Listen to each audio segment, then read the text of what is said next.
What up? What up? What up, you guys? It's Blackwing 2040. Welcome to, I guess you could say, my first Toku video of the new year.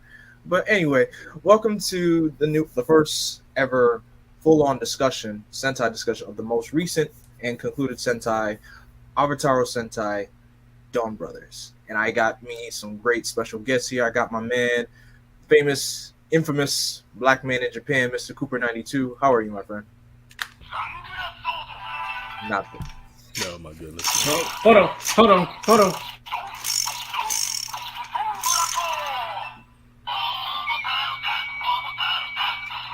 Okay, I'm good.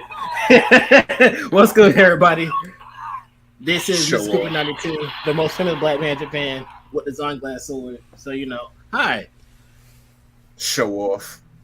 For real though. Jeez. On my show. Jeez. And I got Masuda! Okay, funny enough, I was about to ask, I was gonna ask sometime around tonight. Somebody gotta do Don Momotarō impression, and of course, don't worry, I'll do it again. Yeah, we'll do it later. And with me, I also got my man Jay. How you doing, bro? I'm good, man. What's going on, people? What's happening? It's your boy Jay. On Twitter, Primo Vulcan ZX, Jack of all trades, master of none. You know what's good, bro. And thank you for being here today, man. And also we got Sentai Fives. He's gonna be joining us a little bit later on during the discussion. But of course, we are all here to talk about Donbrothers. And oh great, here we go. Someone do your best Sonoya impersonation. I can't even impersonate. I don't think I can impersonate Sonoya. Wait, I know what you're talking. You talking about Kaiser. He's talking about. Wait, look at Vaughn. I saw. All you gotta do when you think of Sonoya, just think of Kaiser. Just think of Kaiser from Fives. That's all you gotta do. That's all you gotta do. He evolves his smile every single year. I wonder if he ever knows that his smile is basically a meme at this point. Yes, he knows. That's why there's Kaiser Day. He has a whole celebration for himself. September 13th every year is Kaiser Day. We got John up in here in the chat. John, what up? Yes, Psycho, I know you too well. I know you. You're like you strive for memes, of course. In the oh snap! That's Psycho. What's up, Psycho? Yeah, we got Psychos in the chat. But yeah, guys. Sorry. What? I'm about to say, what the heck is that? I was trying to share the link to the stream on my page too, just to make sure everybody show up. Well, just to make sure that it's promoted everywhere. Got it. Mm-hmm. Yeah, I read it. We get it, Vaughn. You're popular. I'm not popular. I'm just a man. You're the most famous man in Japan, according to him.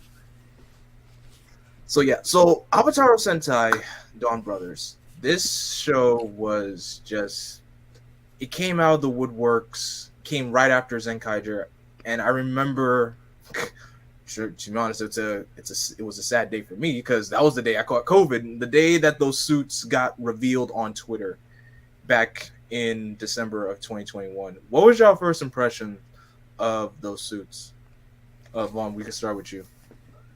I think I was the one that actually found that poster. Actually, that was crazy. That was like the first one on Twitter to find the poster.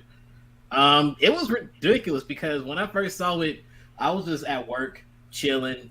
Next thing you know, somebody posted the Facebook page saying like they found a Donbrothers poster. They don't know if it's real or not, and I'm like, oh yeah, this looks real because they had the two animated characters. So when I first saw it, I thought how outrageous it was. We saw Don Momotarō, we had Saru brother, Oni sister, tall Kiji brother, short Inu brother. I'm like, dang, this is gonna be a different show. This is gonna be real different. And I hope the CGI holds up. But yeah, it was. I'll say the first look, it was different because it caught me off guard of how different it was. Mm-hmm. Definitely, Jay. What about you, man? I'm not gonna lie, man. I didn't like it at first. I was like, man, what is this? It's kind of crazy. I mean, I kind of knew what it was, because it's like, it's Sentai. It's obviously sort of going in like a different sort of realm after like a particular point.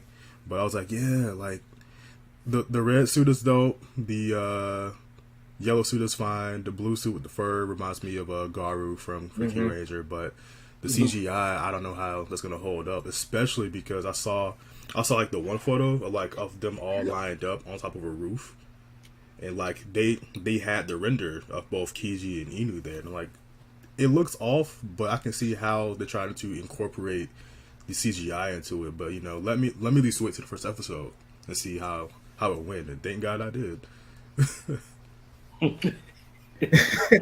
For me, like you said, Vaughn, it did catch me off guard because after taking one long look and then I'm looking at Inui brother and Kiji brother, I'm just like, wait a minute. I'm like, are these two CGI? I'm like, are we getting CGI Rangers? I'm like, okay. I mean, the one suit that really caught my attention for sure was it was definitely Saru brother and Oni's sister, because Oni's sister looked like the most Ranger looking.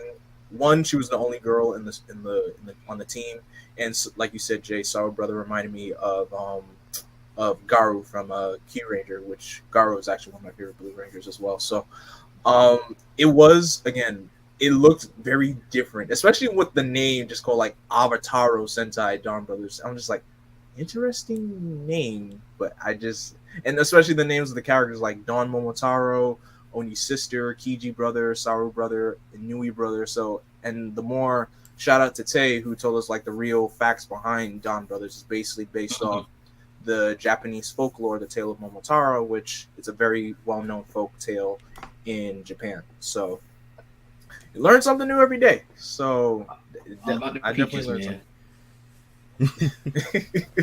Definitely learned something new. So now, what caught my attention at first was the gimmick, was the avatar changes of how they were able to turn into past Rangers, and especially that it was I believe it was a Toei Tokusatsu fan club video of Momotarō changing to all the past Red Rangers from the past 10 years. I was just like, oh, we doing suit changes? I'm like, okay, I'm in, I'll take it. I'm good with that.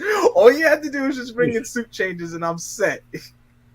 I was set. Sadly, of course, I was wrong, but still, it was a side gimmick of the show. I was wrong, but it was a side dead gimmick. Wrong. Goddamn. I was really wrong. God damn. I was dead wrong about that. Psycho's like, so we talking about Ninja Sentai? No, Psychos, we're not talking about Kaku Ranger. No, we're not. The day we start talking about Kaku Rangers, when I decide to rewatch all of it and review it, that's when we'll talk about it. So never. Gotcha. Yeah, which is whatever that will be. Whatever that will be. But so yeah, the gimmick of this show, well, one of the gimmicks is definitely the Avatar gears, which has like the past Sentai seasons, has the past Red Rangers on the gears, which is a cool gimmick for collectibles. I thought that was pretty cool, kind of like how we had the Sentai gears from Zenkaiger, which were also pretty cool.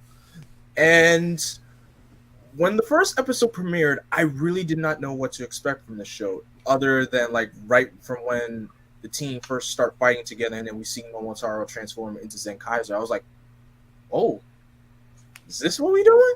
I'm like, "Okay." So, first episode impressions, Vaughn. What was your first impressions when you saw like the premiere episode? When I first saw the first episode, it was honestly going to be how first saw the poster is different, because we didn't really get the POV of the Red Ranger. For one, we got the POV starting off with the Yellow Ranger, Oni's sister, and trying to get into understanding this world and everything. It felt very different from like how you normally see Sentai, because normally you see Sentai following the Red, discovering this world, or being already involved with this world, but in this point of view, but going to the eyes of like somebody that's like the third, like pretty much like the third in command as our POV character was really, really good. Especially since you get to know about like Haruka, how she became who she was, how she became a fraud, and then next thing you know, she became yeah, pretty much, and just became like Oni's sister. and just trying to like discover like who everything is, trying to find out who Taro is and everything. It was very different, and I really do enjoy different shows and like how to. I enjoy shows that are like continuing on but have like a different feeling. And to me, Dawn Brothers had a really good first episode because I didn't know what the heck was going on, but it got me invested because of how different it was. Totally agree. Jay, what about you? What were your first impressions of the episode? Of the first episode, I mean. It's pretty much the same as what Vaughn said. You know, and I can sort of piggyback off of that. Also, on top of watching the first episode, just watching the press conference and knowing that Kaito's going to be there, and was like, wait, hold up, like is this a sequel to Zenkaiger? And then just like you, I was dead wrong technically. You know, it's like, oh, like wait, what's Kaito doing here, and why is he monotone? What's going on with this? And why is he in a cafe serving drinks? It's crazy. So like really like on top of knowing the familiar world and trying to get trying to know these new characters, I was trying to figure out what's his whole role in this. And boy, let me tell you, like that's a whole mystery on its own that we won't figure out until later on this year, hopefully. You know, maybe, so like, Maybe. that's if they tell us. You know, so maybe. Like just watching the first episode and, you know, getting to know the story and just a little bit of what's gonna happen, which is actually very interesting to me. Yep. Just to look at the chat real quick. And then they abandoned it after like 7 times. Of course, they're referring to the avatar changes, which I can understand. Yep. We were dead wrong about those for sure. Oh, yeah. Psycho says, to be honest, I didn't like avatar changes because we have Gokaiger. Of course. Also, they didn't use all the Senpai gears and only team change into 5-man. I mean, we had some. We didn't have full team changes, but the fact that they even did all of 5-man was actually pretty cool to me. I find that. Yeah, I was shocked. I'm like, damn, they actually did a team change. actually, never did it again. Nope. that like, dude, for me, that episode was funny because like a couple days before, I believe it was either on Twitter or somewhere on a Discord call with like me, Tay, and Jen and all of us. I think it was me, Tay, and Jacob, because we were trying to figure out like how the mechanics work for the Avataro's gears. It was like, and we came up. It was like, all right, cool. So they can only really physically transform for Gokaiger to Zenkaiger, and it's done. It all makes sense. We all agreed. It was cool. That episode comes out. And they go to 5-man. We was like, wait, what? What is this? Like, yo, like we just cracked the code and we was fine. And then they do that, and they was like, yeah. So like just like I love things like that because it always keeps us on our toes. Because like once we try to figure out everything and like we're dead set and we're fine with it, throws in a curveball. It's just, bro, like the biggest curveball, like the biggest fastball curveball combo. Really knew how to do curveballs at people. Bro, I was so mad when that shit happened. I'm like, bro, get the fuck out of here, dog. Get the fuck out of here with this. You know what? I started laughing because Inoue be the only one that can do this. He hates gimmicks. Like Inoue doesn't really like using gimmicks in the shows, even though the shows can be tied to the gimmick. So, for example, like Kiva had the little whistles. Yep. He didn't use them that much, and he didn't really explain them that much. They just show up randomly. So when it comes to like the Avataro gears, and when it came to announcing Inoue as a writer, I kind of already had like a piggyback of like thinking about Kiva being like, okay, he's not going to explain how Avatar changes work. So I'm just going to be here for the ride. So let me just see what Inoue does. So it is what it is. See, I didn't even know that about Kiva because when I was watching Kiva back in 2020, when it comes to form changes, I'm a sucker for form changes regardless. I love them. So even if you don't give me an explanation, I'll take it. But of course, in this case with Donbrothers, we're just kept in the dark completely about it. Oh yeah. Psycho said, "Shout announce the 5-man DVD, 5-man on DVD, and then 5-man showed up on Donbrothers. Hey, it was perfect timing. Yeah. Oh, facts. Yeah. Oh yeah, Conspiracy. That was good, perfect timing. So So let's talk about these characters, and actually no. Before I go into characters, let's talk about storylines, because I think storylines and characters kind of intertwine in this kind of topic, because we have multiple storylines happening during the show. We have Taro and Sonoi's rivalry. We have Inui brother. See, there's too many of them. Why do all of them got to start with So? I'm like, Sononi. There we go. Inui brother and Sononi, and kind of intertwining with Kiji brother and his quote unquote wife Mio-chan. And we have Haruka and Sonoza. And surprisingly, I'm surprised Shinichi didn't really get that much of a storyline. Surprisingly, I'm just like, wow. He be chilling, bro. I'm just wow. He chilling, but he also wanted to have one with Sononi, but she said no. she not with that. Yeah, and also almost forgot, and we also have the storyline with Jiro as well. So we have a multitude of storylines that come up throughout this show, and I can say what this show lacks in, like, you know, explanations of things, it makes up in storytelling, and which I could definitely say it definitely for sure blew. It definitely caught my attention with that, because with this show, Vaughn could, because I told Vaughn this, I dropped Donbrothers like mid, like mid, like during the first half. I was just like, I can't. I was like, I can't do it. I cannot do it. I cannot do it. And then I'm seeing the hype all across the Twitter time, like everybody's getting hype about it. And then the second half was going on. I was like, is this what's going on? Like, you know what? Let me get back into this. I jumped right back in, and boy, that second half pulled me right back, and I was like, you know what? I'll rock with this all the way to the end. Even if the first half was not the best, I'll rock with it all the way to the end.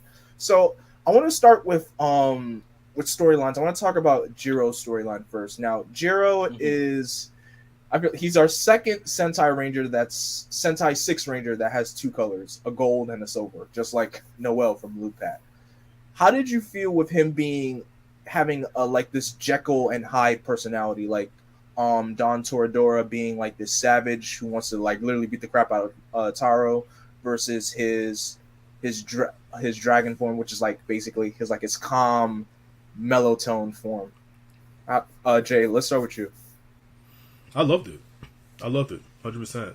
I loved it not only because I like Noel's gimmick, but they pretty much took his gimmick and sort of flipped it. So, you know, instead of it being, just one person having the ability to interchange between the two, just have two separate personalities, and each personality have their own unique ranger.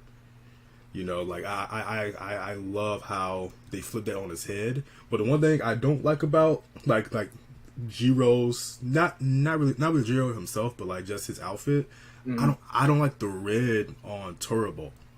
Like it's I understand why they did it, but to me personally, like I just don't like the color clash at all. But other than that, everything about Jiro I love, and like his storyline is so sad, bro. Like my god, it's sad, but like it wraps itself up really nicely, because even though he went through that sadness, at the end he became his own man. He became mature. You know, he wasn't so what's the word, ignorant about everything and happy-go-lucky, like, but once him and Dark Jiro finally came together and became one, he really became into his own person. Vaughn, what about you? What was your thoughts on Jiro's storyline? Okay, so first I got to say this: fuck Noel. By the way, God, I can't. Noel had I want to job. fuck Noel. I'm on the fuck Noel high train. And he failed. That's a long train. God damn. Look. To all you people that love Lupat, more power to you. But Noel had one job, and he dropped the ball. First episode. God damn, bro. I was rooting for him. He had one job to do, and he failed. He better back. Bitch, All all you do is flip, bro. What else do you do? Man, that's all you do is flip. Shit. Okay, Anyway. back to Don Brothers. When it comes to Jiro, I really did like his story a lot because he became like a really good Sixth Ranger or additional hero that you want to call him. Because you can see that he wanted to be part of the team, but nobody on the team actually really liked him because they thought that he was because they thought he was weird. He did all his own all his own adventures, and then he attacked them multiple times with his pharaoh his pharaoh form. So just being able to help him, just being able to just understand like who this person is, what he's going through, also finding out what's going on with him between him and Penguin Juto was interesting, and trying to see like how he was he was born just to be able to become the next Penguin Juto, spoiler alert, but also just to say like you're here, we made this whole life up just to make sure that you are ready to be able to protect this forest. And I felt sad for him because he had no friends. He pretty much grew up like how Taro was kind of raised a little bit. Taro was raised with like no people in the apartment because he drove them away. Jiro didn't have nobody except for that police officer, and he made up friends and made up a community for him. So, yeah, the Don clan has a fucked up life when it comes to those people. And speaking of people, the man of the hour has finally arrived. Mr. Sentai Fives is in the building. Fives, how are you, my guy? Task Force Cinco. Look at his icon, bro. You see that shit? look how sad he is. Now you saying he's his first own funeral. Not Task Force Psycho. Psycho, I'm gonna save that question for the end of the stream. I'll say that for the end. But thank you for being here, Five. Regardless, I know. Thank you for having me. Yeah, trust me, work scheduling. I know exactly how that feels, man. But thank you for taking the time out to be here. So some of the questions that I asked when we started, I asked, what was your first impressions of the suit? What was your first impressions of the first episode? And now we're talking about Jiro's storyline. So my first impressions of the suits, I liked them. I liked the designs and everything. When that poster came out the day it dropped, I was really excited for it. It took a little bit getting used to for Inu and Kiji brother, but I wasn't hating on them like that. I was like, let's see how they look in action. But I can't wait to get Udos of them, which is what happened eventually when that first set released. And altogether, they look really good. It's a nice variety and a very unique looking Sentai. So, and then the first episode, I didn't even know what to expect. I thought it was a pretty good focus for Haruka as our focus character going into the show. She gets tossed into a world of craziness. Mm-hmm. And then Jiro's storyline is it's pretty depressing once we find out what his purpose was for in that last arc of the show. And the fact that everybody he knew wasn't real growing up. So it's pretty sad that he literally had no friends and it was just him by himself most of his life. Yeah, definitely. Trust me. When that twist came up showing that his friends weren't actually there and they were just all like images in his head, that really threw me for a loop. I'm just like, you mean to tell me he's had nobody around him this entire time? I'm thinking like, so everybody around him thought he was probably crazy. So yeah. One thing I can say what I love about Jiro is his determination of how, even though his friends were supposedly quote unquote not there, his determination of wanting to be like, a hero and everything. And then I loved his Jekyll and Hyde form with his Pharaoh form with the Toradora form, which I gotta say, when it first premiered, like when it first got revealed, I was like, "Oh, this is sick! I like this." Mhm. And how it kind of coincides to when when they become the mech. I can never. The mechs in the only mech name I can remember is Don Oni Taijin, but when it comes to Jiro's mech form, it's just hard to remember. But I loved how it came together in the end. It just like these two personalities clashing to become one mech, and trust me, we're gonna get to the mech soon because I love these mechs on the show. So I definitely end up feeling bad for him in the end, but it made up for it, and I gotta say he's definitely up there as one of the best Six Rangers we've had. For sure. I know that's a big thing to say, but his storytelling is just I agree. He's one of my favorite peak, six. I would say easily. that's peak. Yeah. Mm-hmm. That's really peak. Unanimous. Same. Okay, Psychos, to be honest, 5 likes everything never seen. Okay, 5. I mean, Psychos. Leave 5 alone. No, five got some negative stuff. I can tell you Exactly. I got some negative things. I just don't do it on the TL because Exactly. I don't want to. I don't want to hear it from my followers. They get very annoying. No offense. Yeah. Yep. It's very annoying. They take it personally. Also, so I'm just like talking to a wall on the TL. Trust me, this fan, trust me, you say one wrong negative thing in this fandom, everybody starts coming at you from all angles. Bro, that's trust me, I know, bro. I get hella more retweets when I be saying shit. Like, yo, what? like, bro, like I'll say some dumb shit on timeline. I'll leave for like an hour, like take a nap. I'll come back to like 50 plus notifications. I'm like, yo, what's going on? Like, you take that back. You're wrong. I'm like, oh, bro. Can't. No opinion in this man. Sheesh. Oh man. Oh my god. I'm thinking about 5. I'm thinking about 5 and 0-1 right now. That's the main one I'm thinking about. Actually, you know what, 5. Bro, 5. Give me one thing you don't like about something about Toku. About Toku? About Toku. They don't keep the characters dead. In Kamen Rider. Yep. You're right. Come on, man. You're definitely right. Sucks. When was the last time we had characters in Toku that's on the main character side that died and stayed dead? Main character? Oh, never mind. Main character. Never mind. No, because I was gonna say homie from Ghost, who died at like episode 11, and you never saw him again.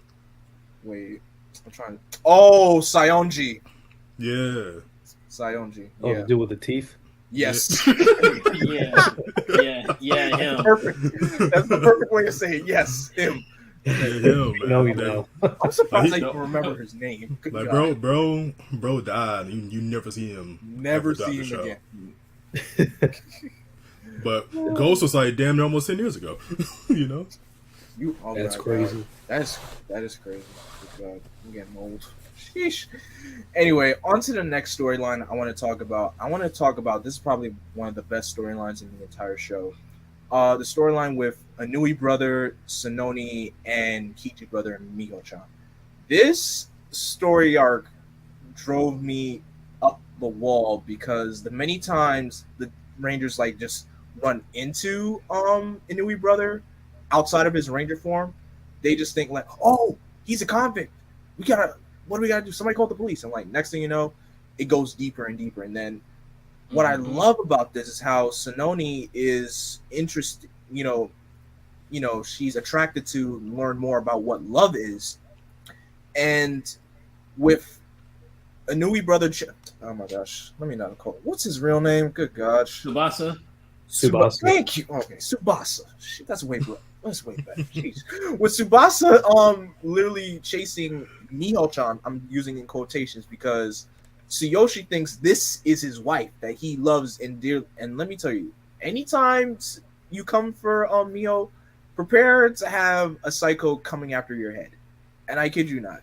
The fact that Tsuyoshi turned to a Hitotsuki 3 times, not one, not just twice, 3 times. Technically 4.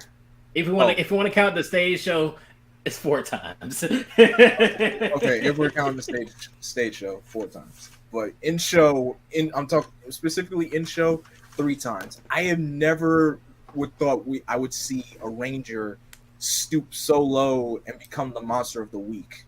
Which that was a really great detailing of storytelling. So, Vaughn, what was this whole storyline as a whole involving these 4 characters? What was your opinion, or what was your impressions on this storyline? Man, for 5, what were you there when we watched episode 5 on the cord? I don't remember. That's when they met Tsubasa for the first time, right? Yeah. Oh, when they were all locked in that garage together? Yeah. Yeah, they're celebrating his remember birthday. I think so. Yeah. I think I was. He should. Did you hear me say, "Oh shit"? What? Did you hear me say "oh shit" during the reveal or something like that? If you were there, Vaughn, you say shit every That is episode, correct. every 5 minutes. that is correct. I said "oh shit" the whole since episode 5 of Donbrothers. Pretty much, I love this kind of storytelling because it just kept me on my feet. It kept me thinking about what's going on with like Miho. Where is you saw about Natsumi Natsumi? for the first time? Yeah, when we first saw Natsumi. Okay. Yeah, I definitely was there because I think we all said, "Oh shit." Yeah, we all said, "Oh shit." See, now you got to get me to start saying it. Man, it was so crazy. I screamed the whole time like, damn, this is getting fucking you crazy, definitely man. I'm like, damn, man. But I really enjoyed it. I like pretty much how they connected every single storyline between Kijino and Tsubasa and Sononi and then Miho. Just trying to make sure that everybody's on their feet because when it comes to Inoue, he loves his Black Rangers apparently. Hence why we got Jetman. But Yes, given sir. like a storyline, He likes killing them off. True, but he Even also though that was the actor's choice. He said he wanted his character to get killed off. So I take that back. Mhm. But it was fun. It was really, really fun. I really enjoyed it. I liked how it wrapped up, and I wanted more. But it was a great way to see like the progression, like what happens when you really, if you only have like one passion for one thing, and see what happens when you lose it. When it comes to Kijino and Miho and all this other stuff, it was really good. I just really, really enjoyed it, and I just wanted kept on going more. But hey, I like wrapping up with Tsubasa with Sononi, so you know, It's a pretty bittersweet story. Oh, it is. Tsubasa, just his life in general, and like he even straight up says like his life sucks ever since he became a Dom brother. But like, you know, he keeps trucking it through. He's like, I'm not gonna stop. And I actually thought about this in his focus episodes when he said this because he was like, I'm gonna keep fighting for people who are in love and people who are loved by other people. And I'm like, wait a second. Every single one of his focus episodes, that's what he was doing. That's what he was focusing on. That's crazy. So it all like tied up together. But also like he just spent all year trying to get Natsumi back and everything, only for him to leave him for Kijino. And this whole cycle is just like, damn, it's depressing, but like, I get it. Yeah. Jay, so what did you think of this storyline revolving these four characters? Oh man, it's beautiful. It's really beautiful, and like honestly, the whole name makes sense. You know, like the timeline, the timeline when last episode came out, went crazy about it. Oh my like, gosh, yes. Days on end, which I understand, like I get it, but if you look at the whole thing in totality, it makes sense because you have one character who is naive to love and like her whole journey to try to figure out what love is. You have another character who is too in love with his wife, quote unquote. You have another character who is on the run, but he's doing it for his girl.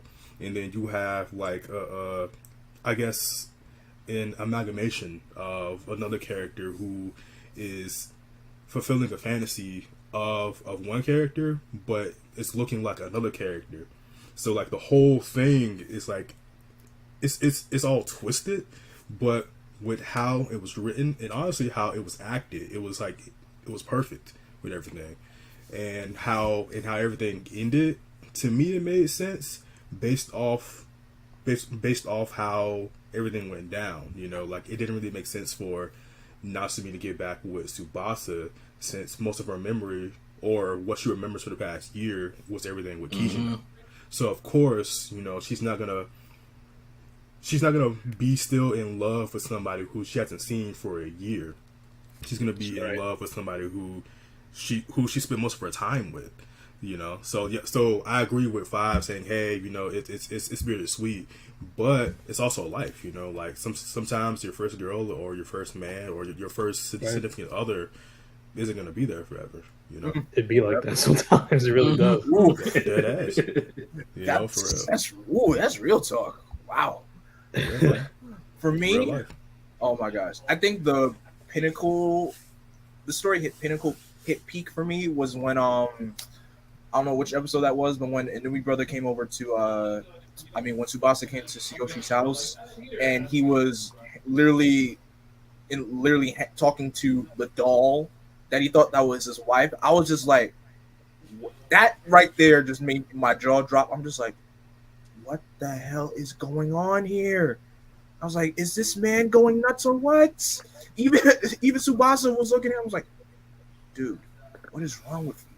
That episode right there was just like, yo, this is not normal. This is not normal. Peak fiction. That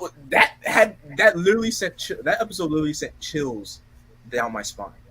And with the reveal that Miho being the crane judo, and we're gonna talk about the judos later on, with Miho being revealed as a crane judo, and his Tsuyoshi finding out that he married literally a judo monster. I felt bad for the guy. I'll be honest. I really felt bad for him. But at the same time, it came to a point where, like, during like the final couple of episodes in the show where he had to face reality and just be like, so you mean to tell me I was never married? I'm like, ouch. All right, I guess I gotta move on. And with Tsubasa, with him, the episode where Tsubasa and Tsuyoshi were fighting each other, and Tsunoni got injured, and he used all his points to heal her. I was just like, you know what? I would not be surprised if when he gets Natsumi back, that she's not going to want to stay with him. And crazy enough, when she find out that he's on the run, and she keeps asking him like, yo, why are you a fugitive? Like, what's been going on? Like, what happened while I was gone? And even when he told her every single thing that he did, because one he got framed, like you guys said, his life has really been shit ever since he became a Dawn brother. And two, he was going through the ends of the earth trying to find her again. Luckily, he did. Found her in the judo forest. And when you think his main objective has been complete, only to find out that his girl doesn't want him anymore. And then she breaks up with him then and there. And then at the end of the show, you see Tsubasa and Tsunoni basically being a Bonnie and Clyde. So I'm like, you know what? I'm not mad at that. So, and then for Natsumi deciding to, pick up the pieces with Tsuyoshi, who pretty much has nobody, I'm like, I'll take it, but I feel like you should have just left him alone. Like, you should have just left the man alone. You know what's funny about Tsubasa though? Because he apparently, from what, his life was kind of like a little bit down, like not down bad, but like kind of like rockety even before he became a Dawn brother, because his dad was a fugitive apparently, and then also his dog is named Shuriken, and you can see that his weapon is a Shuriken as a weapon. So it pretty much connects. Like you get to know like a lot about Tsubasa for like few seconds when he mentioned like his past. But yeah, it's pretty deep. And he wanted to be an actor too. I'm like, okay, you can see. So I'm like, hey, this is a good character. Before we move on to the next topic, let's acknowledge some of the comments in the chat. Mike Knight Hero says, Dawn Brothers, excellent. You got that right. You got a KRX saying, sup peeps, Kamen Rider Phoenix has arrived. What y'all talking about? We talking about Avataro Sentai Donbrothers. Brothers. That's what we talking about. Put that down, bro. We got my boy Cammy. What's going on, man? Thank you for being here. And we got Red Nimpo Entertainment. Yo, sorry I'm late. Ain't no problem. What's up, my internet nephew? What's going on? Oh, that's your nephew? My internet nephew. Oh, Vaughn's got like 100 nephews on the internet. Stop. You got too many people that call him Uncle Vaughn. He be out here, bro. Like Vaughn is like with great power comes great Responsibility. Vaughn's like the Snoop of Toku. Oh, no. I'm telling you, bro. Don't worry, you're not gonna die. He right. Uncle Vaughn, Uncle Snoop, he be out here. Oh, Lord. That's funny. That is very funny. Oh man. So I want to move on to the next topic or next storyline I want to talk about. I want to talk about Haruka and Sonaza's storyline. So with Yes, sir. okay, ever since I gotta say something. Ever since Tsunaza was using, I love how he was just attracted to her manga, and Haruka had like literally her life started out so great in the beginning of the show to the point where it just took a downward spiral where she got called a plagiarist for plagiarizing a manga, or I mean a manga writer, and now she just gets called plagiarist throughout this entire show all the way to the end until it gets reprimanded. So I love how Tsunaza was the catalyst to help her become a better manga writer. And it's crazy how they all started just fighting these three characters, and he was just used as a tool to just help her become a better writer. And ever since she started calling him editor-in-chief, I'm just thinking back to the editor-in-chief character from Ryuki. I'm just like, dang it. I'm just like, dang it. Like, yes, Shasho, yes, I got it. And every single method of her trying to improve and do the manga the way how she originally was doing, because he was telling her like, yo, this the way you're writing this book, it's not working. No wonder you're called a plagiarist. Fix it. Do it again. Mm-hmm. It was just like, oh, he's trying to better her. Like all these characters, like this trio, the Noto trio, Sonoe, Sononi, and Sonaza, they were all basically used as catalysts to better the characters in some shape or form, or develop a good like rivalry. In this case, with Sonoe and Taro. But Five, what did you think of Haruka and Sonaza's storyline?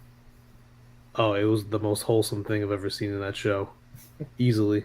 Except for the first time where he brought her to the basement and like forced her to. Oh my god! I was like, all right, that's a little creepy. That's a little creepy. First of all, Sonoza is already scary looking to begin with. That's why I call him my sleep paralysis demon on the TV. He is scary. And Nita reminds you how he was trying to learn how to laugh. Exactly. It's crazy because he became like the most emotional. He became the most emotional Noto by the end. Yep. So they both had great development together, and like it brought when they were in the elevator talking about wanting to join the Don Brothers, but like we're afraid that they couldn't be accepted because of what they've done in the past. Mm-hmm. Sonoza was like, yeah, if we join the Don Brothers, I could literally make my dream come true of making Haruka like the biggest manga writer ever. Like I want to help her do that. I was like, damn, when the hell he become so wholesome?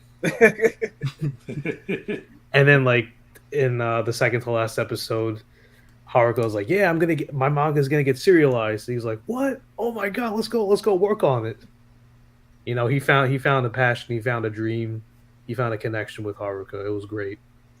Yeah. And the funny thing, not funny, the beautiful thing about that ending is I feel like that's so relatable too. Like you always have that one person in your life that's gonna motivate you to do better and just help you, develop yourself into the better individual that you're supposed to be. Exactly. So he was crying on stage when Inoue was giving her the award. I still can't believe Inoue put himself in that show, in his own show. I was like, oh, he has to. I didn't even like when on Five when you tweeted that. I'm like with Inoue on stage himself. I'm like, wait, that's Inoue? I was like, oh shit, yeah, that's him. That's him. I'm surprised he don't have a knife in his hand trying to do this. Surprised he don't let a cigarette on stage. Oh, I'm surprised he didn't light a cigarette or anything. Like his trademark. So Jay, what did you think of the storyline with Tsunaza and Haruka? Same thing with as what I was going through, man.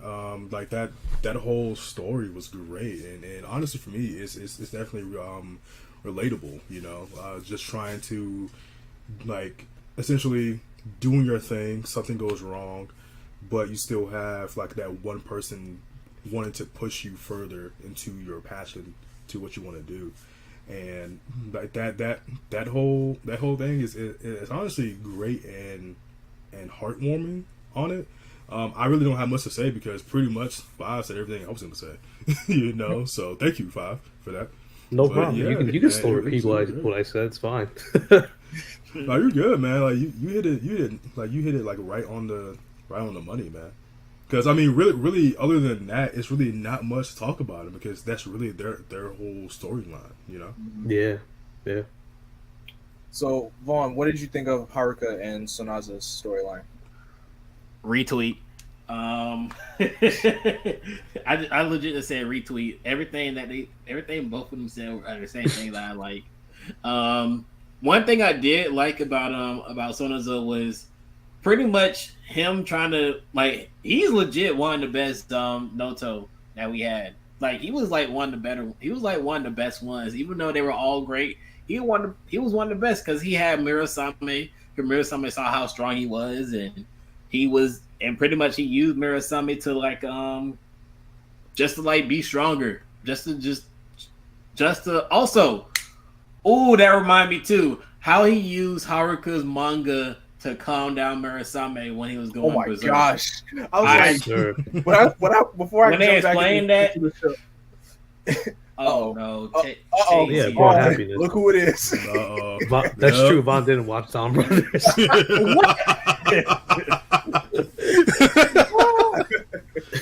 Here we go. Thanks for reminding us, Tay. What's up, Tay? What's up, Tay? Yeah, but what Vaughn said with Haruka's manga, because it brought warmth and happiness to calm down Murasame and Sonoza also. That was the whole shtick behind it.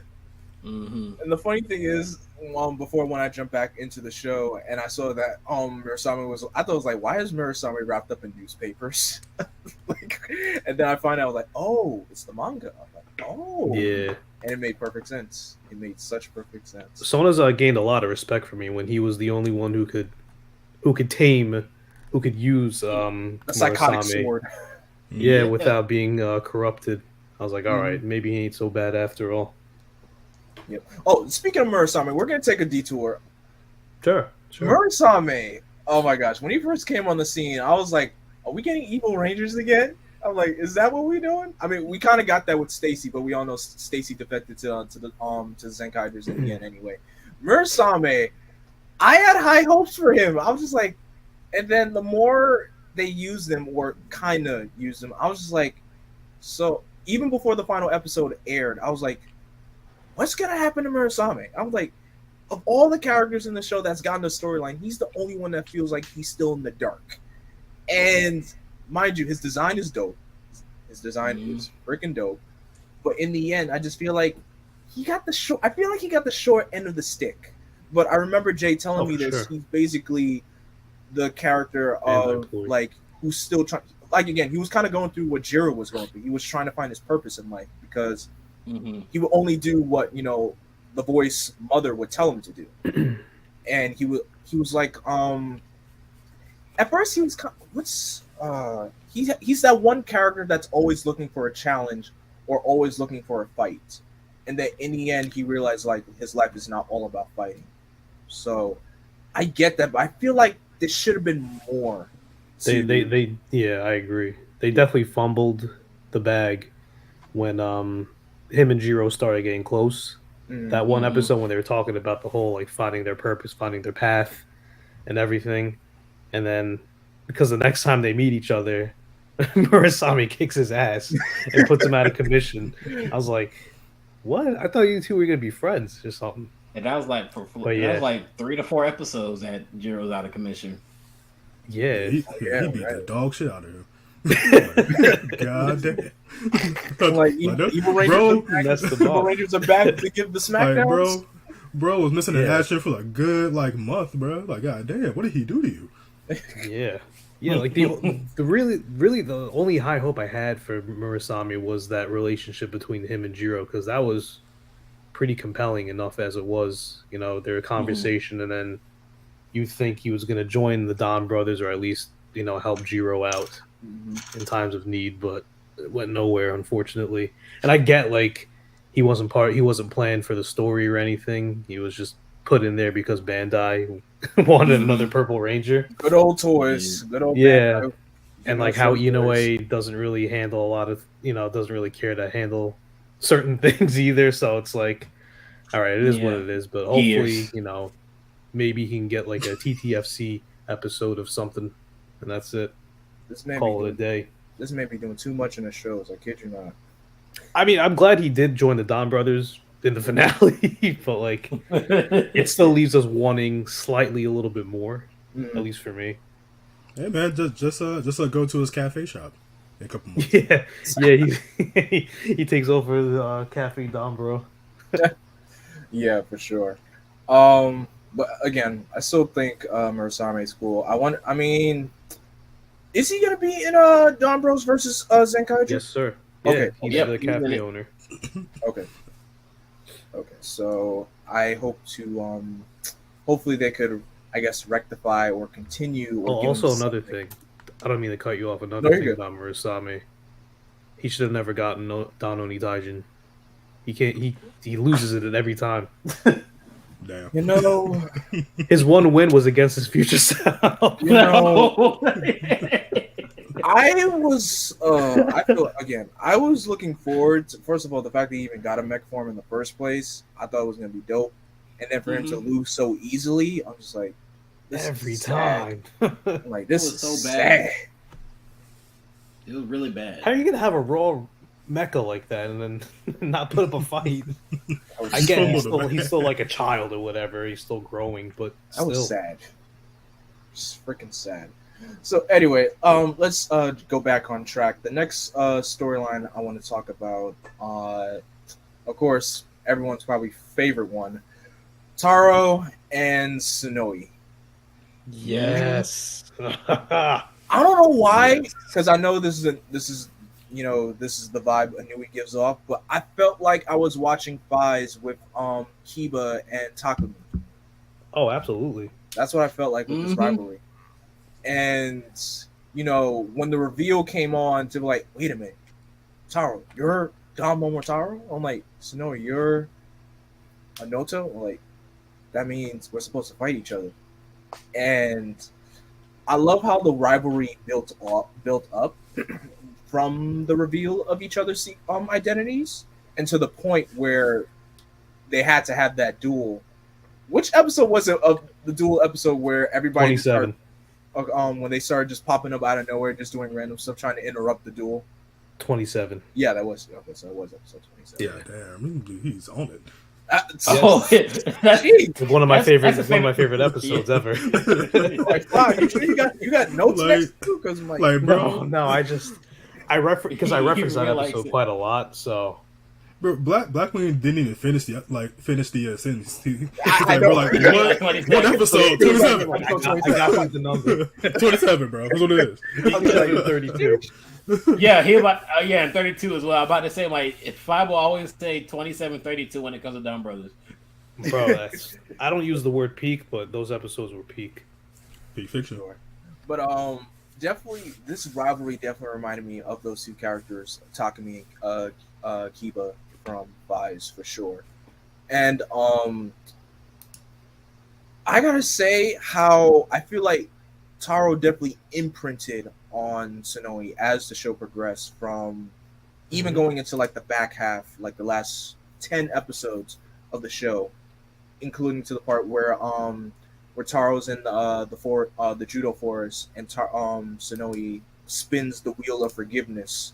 It was right then and there. I just feel like these two characters play a key point in this show. Not just the story, but just this storyline plays a key pinnacle factor in this show for sure. And I just feel, I love how in the first duel, first of all, that shot of at the end of the episode where it's just like there's music playing, and once they transform and about to make the first strike, it looks like both of them strike each other at the exact same times. And when Sonoe falls, I was like, oh snap. That was just like, so good. that was some beautiful filming right there. If I gotta say, that was like some beautiful cinematography, if you want to call cinematography for a TV show, but whatever. So Vaughn, what do you think of the rivalry between Sonoe and Taro? it's one of the best rivalries I've seen in a while. It was pretty much something that I haven't really felt in modern Sentai in quite a while, quite a long time. Cause when I think about rivalries, I think about the one with Juzo and Takaru from Shinkenger. But when it comes to Taro and Sonoe, just being able to, for one, have that relationship that Kaito and Takumi had from Fives, it was pretty much that, but in a way that it felt like it progressed more and more, and you feel like you appreciate it more because once Sonoe found out that Taro died Momotarō, first they were still rivals, but then he also found like times where he wanted to help the team out because for one, they don't have their leader anymore. And as well as just trying to be able to just to help understand Taro, being able to fight Taro a lot more because they're born to fight, but when you come to think about it, maybe that because they're both leaders and they now have both the same power sets because of what happened like in later episodes, maybe instead of just them fighting each other, maybe they just join forces because together they're pretty strong together, and you might as well join forces and just become friends, just become allies, just to help out the team. So I really love that. I really love their rivalry, and I really love like how it blossomed to like a friendship. And people just say it's a relationship because you already know they're lovers. Shippers. Yeah. Hey, anyway, wrote it like that. They're lovers. But pretty much, I loved it. Like I love this. I love the storytelling between those two about those two relationships. For sure. Jay, what did you think? Oh, bro, like what can I say about that, man? Like that's like, to me, that's like the top rivalry in Sentai. Like that's it. You know, it's like it's Taro, Sonoe, and the rest are blank. It's just that, bro. Because like, bro, that whole journey was insane. Because really, if you think about it, it's crazy. Because like us as the audience, we know who they are separately, you know, but they don't know that they are each other's rival. Not until that episode to where they de-transform in front of each other. It's like, oh, like, you're Momotarō. Oh, you're the person I'm fighting. And then all of a sudden, it's like, now we got to keep doing this. Like, we can't stop. We have to do this for our causes.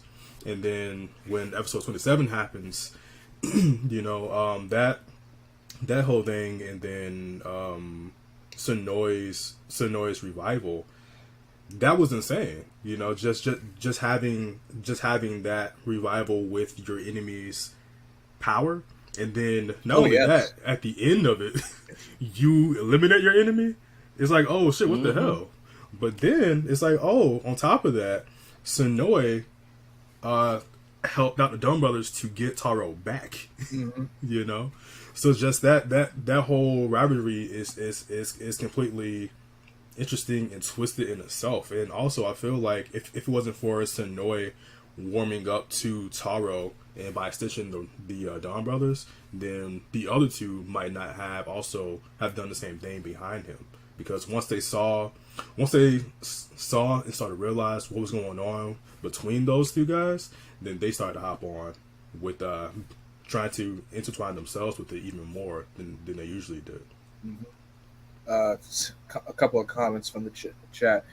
If we're going to give any credit to Murasame, that toy gave us the one and only Mr. Cooper's 78 gear. Psychos. Wait, two lovers fighting each other without knowing it's them until they de-henshin. Yes, I love that episode of Fives. Psycho knows I have words for Fives. He knows. He knows. But yeah, Vaughn, you made a good point. This rivalry definitely is up there because we've had great rivalries in Sentai with Takaru and Juzo, Marvelous and Bosco, Enter and Hiromu, Akira and Schwartz. I can go. The list goes on and on and on. We have so many great rivalries in Sentai, and this one, for some reason, this rivalry reminded me a little bit of Goku and Vegeta to a certain extent, because in that duel episode where everybody was interrupting, it's just reminded me of how Vegeta's like, Kakarot, no one's gonna kill you except me. that's what it reminded me a little bit. I'm like, you know what? This is giving me a little bit like Goku and Vegeta vibes, and I like it. So that's one thing I could definitely say about how cool this rivalry is. And Five, did I let you speak about this topic, or you already said your thoughts? There's nothing for me to really say. It's just this is that all you said, because you all just really nailed it. So I will say this is my favorite rivalry since, I want to say, Hero Moon and Enter for sure.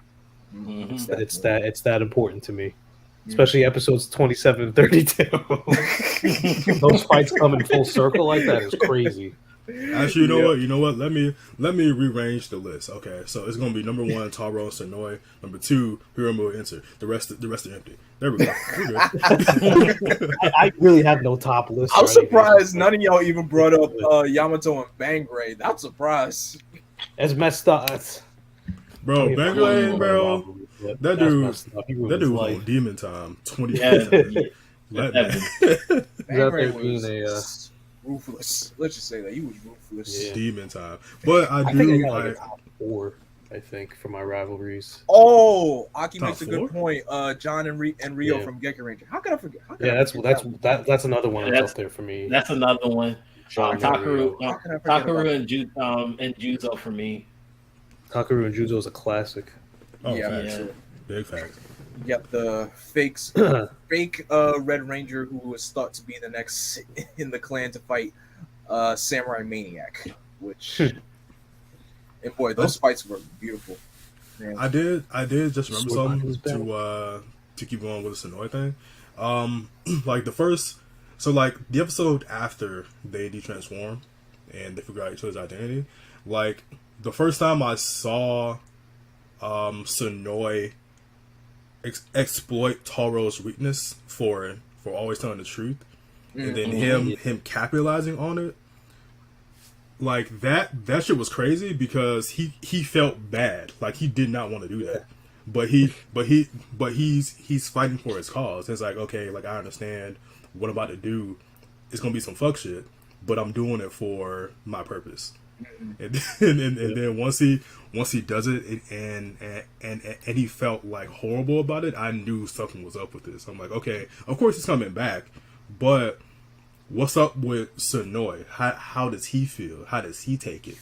You know? Yeah, and like that's what I noticed.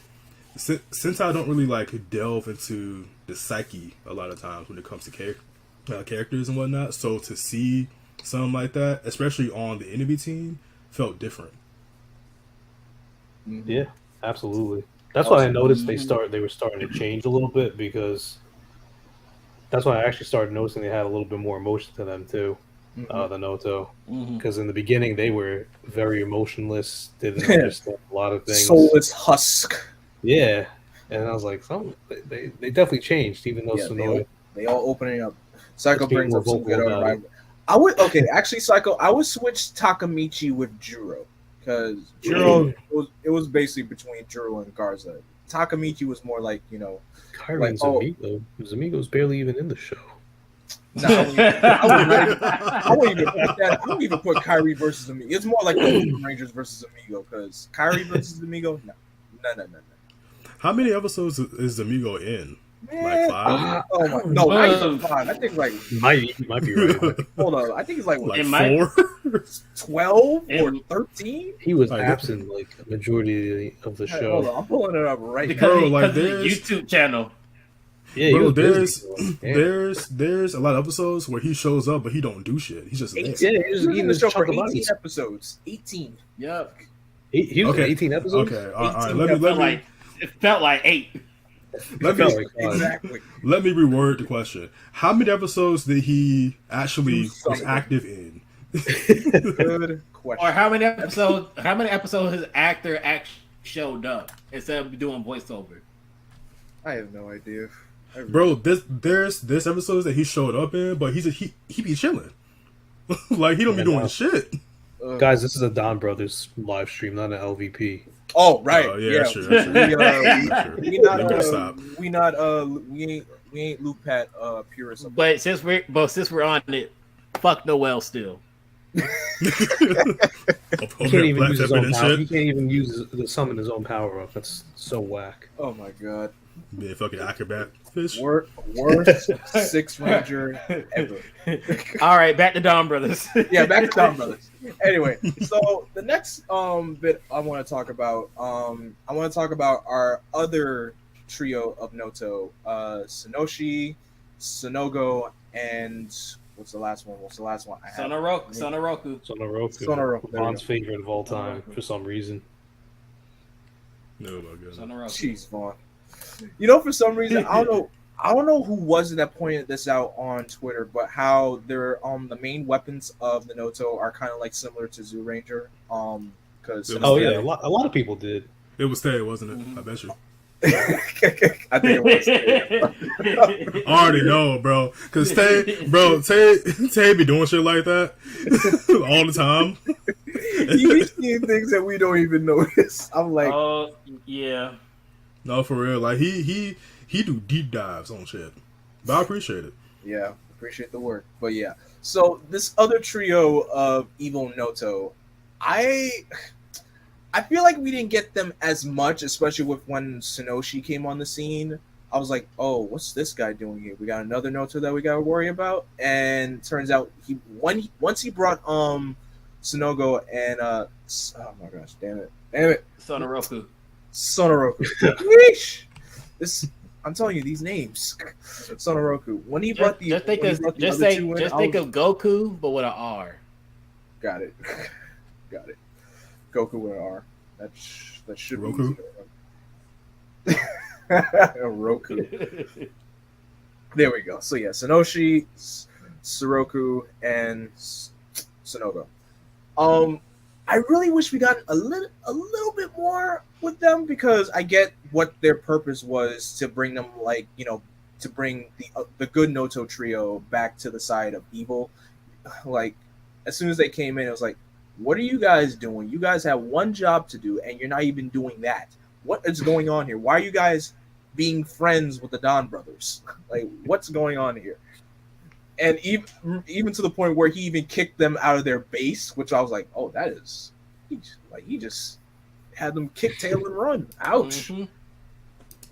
But I gotta say, I do love their transform design though. But I will say my it's just a little nitpick. I wish we got usage of them just a little bit more. I would say if they came in like around, you know, probably like the beginning of the second half of the show, I think I would have cared a lot more about these characters. But since they came in like around the 30s, I felt like they came in around a little too late. But for what we got with them, Five, what did you think of the Evil Noto trio? They are an absolute menace to society. Yeah, Public menaces. I swear to God. Oh yes, they are. You got Sonoshi with the fire extinguisher and sprinkling the pixie dust from their ear, and then you have Sonoroku shooting that baby into cyberspace. We never saw that baby again. Yeah, that baby was gone. Sonogo might actually be like the most normal one out of those three. Shout out to her actress too. She literally went to Toei and said, "Let me be in Don Brothers." Yo, Sonogo is a menace. If you want to talk about poison, that's exactly what she is. Like when she was asking men, like, "Who's the most beautiful girl in the world?" I'm like, uh oh. And the guy switched around, was like, "Oh, obviously it's you." And Hogan's girlfriend is like next to him. And she's like, "Are you serious right now?" I was like, "Oh, damn." And he still got taken away. And he still got taken away. I was like, damn. This ain't help nobody. No, it was a losing battle on both ends. If it were me, I would have ran.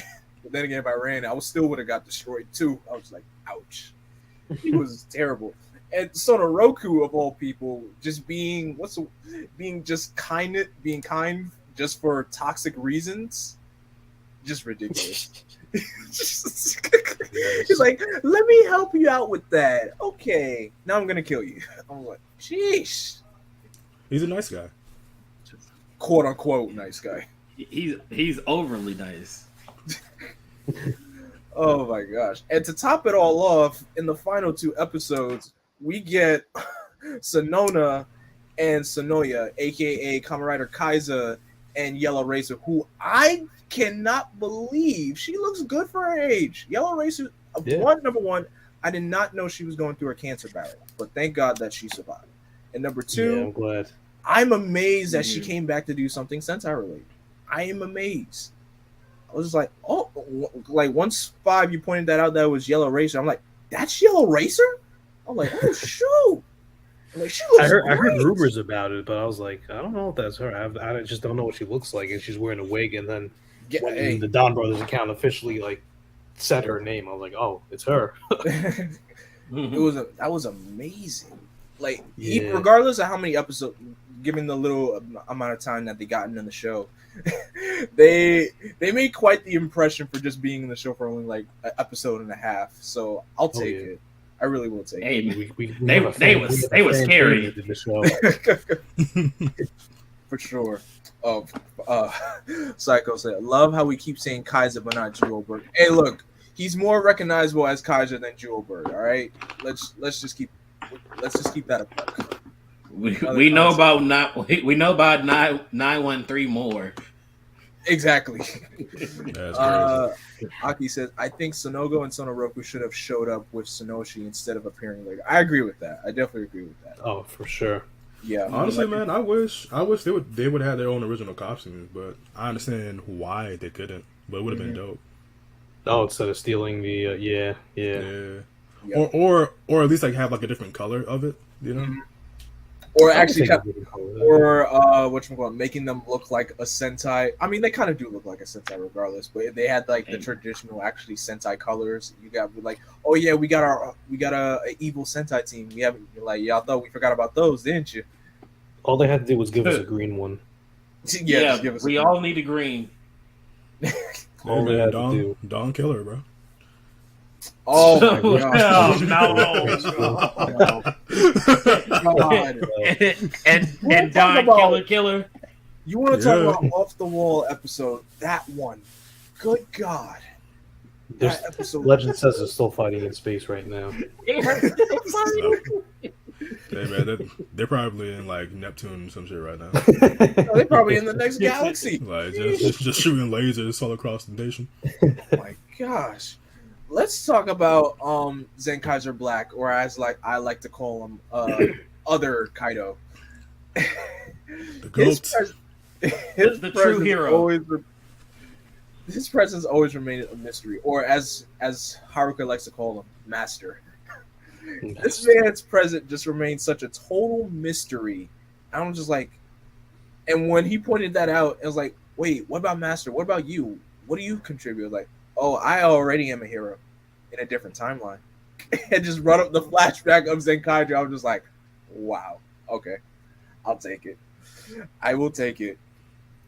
But just one thing I did wish they did go into detail more, because in the beginning of the show, every time a monster was defeated, the Avatar gear would show up right in front of him. But we never know the reason why he was collecting the Avatar gears for. So I wish they went into deeper detail with that, and then because I know I feel like they dropped that storyline or that that stuff like around when this is way after Oni Titan showed up. I think they dropped that like around within the early like mid-teens of the show, or like the early 20s. But that's one thing I wish they went into detail with that. But overall, his presence alone was good to see. Vaughn, what was your thoughts on this other version of Kaito, aka Zenkaiser Black? Shoot, there are the rumors that he was supposed to leave through like the middle of the show, but he still stayed on. When it comes to Kaito, aka the true hero, aka the real hero, he's a man of mystery, and I really wanted to have it explained more, but hopefully Don Brothers versus Zenkaiser will explain it, because for one, it's going to be a 3-part movie, as if nobody know about that part. They're making like the original Rider War movies, which I was like, oh, that's going to be different. Yeah, and it's gonna have both the writers from. It's gonna have both Inoue. It's gonna have Kimura from Zenkaiger writing. So pretty much, it hopefully will wrap up what we know about Kaito. But other than that, Donbrothers Kaito, real cool. Just chill. Be like, yeah, here you go. Here's the points. I'm the administrator. I'm the true hero. Yeah, I've been friends with Santa Claus for so long. He got pulled. I wrote 2 books. Apparently, he wrote 2 books. I'm staring at my figure right now, and it has one of the books in his hand right currently. He just a cool dude. Got a cool suit. Like, I already love the Zenkaiger suit, but when they made Zenkaiger black with the black, like the tone lining, I'm like, yeah, this is dope. Like, this is cool. I had to get the figure just looking at it and how amazing it is. Just, man, he's just cool. Yeah, just a cool, mysterious dude. Comment from Derek Kirby: Black Kaido is the MVP / GOAT of the Donbrothers series. I can attest to that. I'll give him credit where credit is due. I'll give him credit where credit is due, for sure. One thing he has a secret menu. You know what's funny? When he was dressed up in scrubs in suit, giving surgery to Taro, I don't know why, but I immediately thought of the meme. Today is Friday in California from Cockroacher. Mm-hmm. I'm just like, shoot. I'm just like, why does he look like those doctors from that episode of Cockroacher? just give him 2 machetes and just have him just say, "Today is Friday in California." Shoot. It's Friday somewhere. Hey, it is. Yeah, for sure. But Jay, what did you think of Zenkaiser Black? Who? The GOAT? The man? The true hero? The real man? What you mean, bro? That's the man. It's like, bro, like, what is it? Like, what can't I say about him? Like, that dude, he's the dude, bro. Like, he knows everything. Like, he literally knows everything. He has a menu that says, hey, this place has everything on the menu and stuff that's not on the menu. Mm-hmm. So, like, huh? Like, what does that mean? Like, it means that he has access to everything. Mm-hmm. I wouldn't be surprised if he has a whole Super Sentai encyclopedia like Akared. Bro, he is the encyclopedia. Oh, in the basement. The reason why Akared wasn't in Zenkaiser. Probably. Isn't it the basement? Like, he has like a whole piano in the basement. I'm like, what? Yeah, he's got everything you could ever need. I'm telling you, like, he has access to everything. Like, you name it, he has it, bro. It's crazy. He knows your social security numbers. Oh. Yeah, bro. Like, he knows where you live. He knows your parents for life since they were kids. I'm pretty sure he'd be helping Santa Claus check his list twice every year. Oh, he did. When we were born, even though we're older than him. Yeah, he's homies with Santa Claus. Bro, like, listen, like, Kaito is what Superman wants to be. Like, it's crazy, bro. But to piggyback off what you were saying before about how the Avataro gears will change to Sentai gears, I feel like they're gonna explain that in the movie at some point, because they did show it a couple times, like a good handful of times. But that is a trait or something that how do I put it? It's a term for it. I think it's called Chekhov's gun, to where, like, if you're gonna show something like this, you kind of have to explain it, especially when it's something that's connecting from the previous series, you know, because, like, really technically they're one and the same. Avataro gears are also Sentai gears, but depending on who's holding them, they'll change, you know. So, like, that's a very important plot point that they can't just have there, even though it is Inoue and he's very eccentric when it comes to his writing. I feel like he'll definitely tie that up. But I do have a theory given to me by Tay, and that shit does make sense. But I'm gonna just wait till the movie comes out to see if it's actually true. A couple of comments from the chat. Aki says the last episode thematically explains who Don Brothers Kaido is. He is just Zenkaiser Kaido after his series is over. Correct. Derek Curry says without Zenkaiser Black, Don Brothers would not have come together and pulled through as a team to complete their journey. That is also true. Good point. Very good point. And we got Jin up in here. Not everyone all together. Jin, you should be in here. Shoot. Man, Jin don't watch Sentai. What you talking about, bro? No, you don't write. You don't watch Writer. That's what you don't watch. No. That man don't watch Don Brothers. He alright. That's a smart choice. And he's like, also, I don't know why Jay said yeah, but I know he like. Let me see what I mean? Hush. See what I mean? Hush. That bitch don't watch Sentai. Fuck him. Anyway. But you brought up a good point, Jay, where you said like how Zenkai's is like the Superman, because the more I look at the suit, the original Zenkaiser suit, and how of course it looks like a little comparison to Big One and Aka Ranger, I'm like, this is a Super Sentai here. This is a Super Sentai Ranger that we've never seen before, and I gotta give Zenkaiser credit where credit is due, because Kaido in Zenkaiser, he went through pretty much all development was all on him. As much as I feel like Zenkaiser, like the story for Zenkaiser was like literally in the back pocket of the entire show. I feel like Kaido definitely drove the show for sure. Like between his interaction with the Kikinoids, his rivalry with Stacy, and the plot line of discovering that his father is Hakaiser.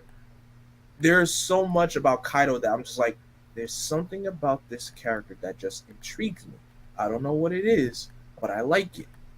So I definitely gotta give credit where credit is due for sure with Kaido, and I'm looking forward to seeing him again in Don Brothers versus Zenkaiser, because I watched Zenkaiser versus Cure Major. I think early in the year. Really great movie. I love their interaction with the Cure Majors in that movie. That movie was hilarious. I just took it as it is. It was freaking hilarious. I'm like, uh-oh. Jay, this one's for you. He said, Jay, you love the ninja stuff. I do. Oh, you do? I do. I ain't gonna lie. I love the ninja. It's great. Man, okay. I give you Vaughn, don't look at me like that. Don't look at me like that. Is he frozen? Yeah, Vaughn is frozen. Oh, this guy. I really thought he was frozen. Like, is he frozen? I'm like, I think he is. I'm like, yeah, he's frozen. Because I know Vaughn. Listen, don't listen to Jin. Jin is on something different, bro. Like, he doesn't like Sentai. He's just here because we all here. That's all. Look, Jin is a hype man. We always need that one hype man in the group. That's what Jin is. Jin is like the Flavor Flav of the Toku fandom. Actually, you know what? That's a bad example. The Flavor Flav of the Toku fandom. I said that's a bad example. I'm tweeting it. I'm tweeting it right now. What is this? The Flavor of Love? That's the Flavor Flav of the Toku fandom. That's exactly why I took it back. I'm like, you know what? Let me take it back. That's a bad example. Typing that shit right now. Ain't no tagging him. So Flavor. Then who's New York? Then who's up? Then who's what is it? No, Hoops. Tessa. If somebody makes a clip of this, look at this. This whole interaction. If somebody clipped this, please. Because I was hoping, like, I know I'm gonna say something wild tonight that's gonna get clipped and that's gonna get shared across the timeline. I think that was it. Oh my god! Oh my goodness! Oh, that shit was funny as hell. Oh my, that was too funny. 5. I don't know if you're still there, 5, but what was your opinion on Zenkaiser Black as a whole, as a character? Loved him. Loved all the hate he was getting on the TL because he wasn't getting explained. When people couldn't figure out that he's kind of supposed to be a mystery, it's kind of the gag to him. Yeah, but he's still all-knowing, all-encompassing. But I'm sure the team up is going to explain it, or at least give a little bit more clear answer to the mystery. But I'm not strung up on it or anything. He served his purpose and everything in the show. He was everything that they needed to be in certain situations. Like you said, I loved how he performed surgery on Taro to bring him back, Yep. and then in the process revealing a hidden feature of the Geertlinger that could take all their powers and put it in little cups. The juices. Yeah. So I want to talk about the mechs and the monster designs of the show. So we have these monsters called Hitotsuki, and each of them are pretty much based off of past Super Sentai shows. And I was always looking forward to these designs. I was like, oh, which Sentai are they going to adapt next? Or which suit is going to be adapted? Some of them I was able to pick off immediately. Of course, as the show went on, because as the victim of the week gets transformed into a Totsuki, you could see the logo of the specific Sentai show in a circle as they're transforming. So I gotta say, these designs have got to be they got to be one of my favorite monster of the week designs ever. Like ever. Five. What did you think of the Hitotsuki? Excuse me, I was taking a sip of water, but I absolutely love them. Like you said, they're some of my favorite ones. I liked how some of them were like blatant, right in front of your face. You could tell Yep. who and what they were based on, and then others were a little bit more obscure to like the motif or like the theme of the season instead. Yep. So yeah, we had a very nice variety. I don't think I have a single favorite Hitotsuki though. I have to think about that. Maybe I love them all. I just love them all. They'll look amazing. Yeah, they're all very nice. I think. Yeah, I don't know. I don't know if I could ever have a favorite Hitotsuki. The one that was very obscure to me was the Gingaman one. I'm just like, I'm trying to look at the details of the suit. I'm just like, what is it on this suit that makes it represent Gingaman? And I was like, I couldn't even find it. But some of them, like some of the other ones, I was able to figure them out immediately, like just by looking at them. Like I can see the reference here for sure. Yeah. But Vaughn, what did you think of the Hitotsuki? I enjoyed it. It gave us something that we haven't had since Bokenger a little bit. Having monsters based on like past Sentai, because if you know Bokenger, Bokenger's monster was based on the past mecha for Super Sentai history.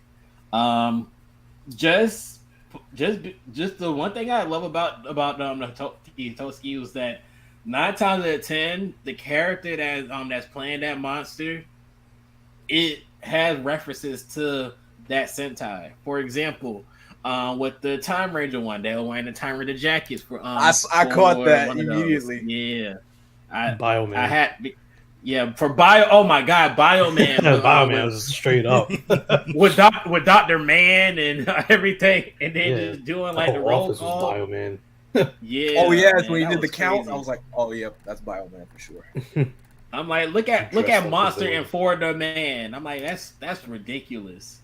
I think a little bit. I think the last one I can talk about too, when it comes to Hitotsuki, was the Jew Ranger one, because he was a gamer, but he was playing more of a fantasy game. And if you know, Jew Ranger is more like a fantasy show. Yeah, so fantasy. yeah, just seeing like what you can like find from like those characters to see like how it can fit into like who that next monster is. So I really enjoyed it, and I really like trying to think about like who's the next one. And Jay, what about you? What'd you think of the Hitotsuki? Same thing, man. I love them. They remind me of not only just the monsters from Bokenger, but also the monsters from 01, the Another Riders. Like, oh, you mean from that's from Geo, my guy, not 01. Oh, my bad, Zio, not 01. Goddamn. Oh no, and Jen is here, so you know. Yep. Somebody get roasted. That's cool. But yeah, like just like a monster form of a heroic team or heroic theme. It's just great because it's literally flipping the narrative, because expect them to be heroic because they're based off heroes, but no, like they're monsters. But just like how you guys talking about, each one is not only just based off the team, but it's not always the team every time. Sometimes it's the logo, sometimes it's just the theme, sometimes it's just one particular thing of something that's in that season, and just trying to figure out what it is with that mystery just provided much more fun with it, because sometimes it was in front of you, and sometimes you had to like look at Ranger Wiki and be like, yo, okay, so like what is this, like, like what's this little thing here, So like just trying to figure out and decipher it without looking at the logo. It's honestly fun. But I do have a favorite. Mine is the one from Zooholder, Dobutsuki, because literally it's just the logo. Oh yeah, it is. It is just the logo. Yeah, like it's literally just like the stone logo, and it's great. Like it has all the the main 5 themes of the Rangers there. It's fun. Yep. Kajino should have gotten his own Hitotsuki form in the show, especially I wish Kajino became the final boss. A lot of people were thinking that. I was like, I would not be surprised they had to fight their own. But Kajino not being the final boss was a letdown for me. I mean, it's understandable. It's understandable. He was still a hero because he was still trying to work off like his personal stuff. Yeah. Shout out to Minoru, who turned into the Hitotsuki mad times. Oh, I was just about to bring it up. Dude, turned into like what, 5? That man's a legend in my book. Magic Ranger, Ninja, King Oger, Oakenger, King Oger. He was in episodes he never even should have been in. When he came in episode 27 wearing the sorcerer's hat, I was like, what are you doing here? He's just chilling. Oh my god, bro. And the funny thing about it too is that all the Hitotsuki that he became all had references to one another as well. It's hilarious. It's ridiculous. And when he turned to the King Oger Hitotsuki and his mother was asking him like, so, Minoru, are you sure you're okay right now? I was like, yes, mother, I'm sure okay. Next thing you know, wait a minute. No, I'm not okay. I gotta be the Sentai. That part had me laughing. I was like, he's gonna go wild again. I could just, and his mother just like, I had high hopes for you, and you go back and throw your life away. Oh my gosh, that. And you know what's funny too? His mom was. Remember when they played a game of who's gonna hit Taro? Like he upped across the street. Yeah, she was the woman that hit Taro at the very end of the episode. That's his mother. Oh wow! She thought he was trying to rob her. Oh, dang. Yeah, I never knew that. Even her shirt in one episode that she showed up in was the little hit sound that Taro had when he got hit by her. So it was. I'm like, everything's connected. This whole family hates Taro. Now I know. I guess Minoru has a justifiable reason to fight Taro. All right. So the last thing I want to talk about is the mechs in the show. More so, we got the Rangers turning into the Zords, and I gotta say, those mech suits are beautiful. And Don Onitaijin is a beautiful looking mech. Vaughn, what did you think of Don Onitaijin? It's perfection. I'm staring at him right now. Let me actually. Don't mind the stuff, but look, bro. He's. Oh my god! It's beautiful. Like, he's amazing. Like, he's legit amazing. Like, I never thought, and this is coming from the toy, I never thought I would want anything that's like that tall but has like a lot of articulation. Man, that's a beautiful mech. This is like one of the mech that I always wish that I had from Kaku Ranger, because I never really owned any Kaku Ranger mecha. But this right here, how Japanese it is, how articulated it is, how it pretty much fits into the theme of everybody else, I love it to death. Don Onitaijin is one of my favorite mechas. Oh yeah, for sure. Jay, what did you think of Don Onitaijin? Oh, bro, same perfection, bro. Like, listen, man. Like, once I found the link to get his mini plug, you best believe I spent all my money. I spent all my money.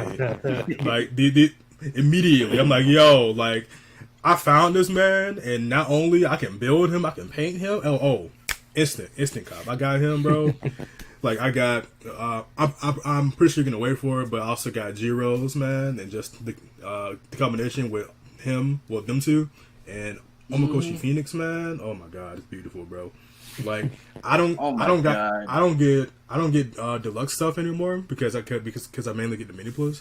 But just even in both sizes, they're still perfect. It's crazy, you know. Like, and from the show to the toy, it's 1-to-1.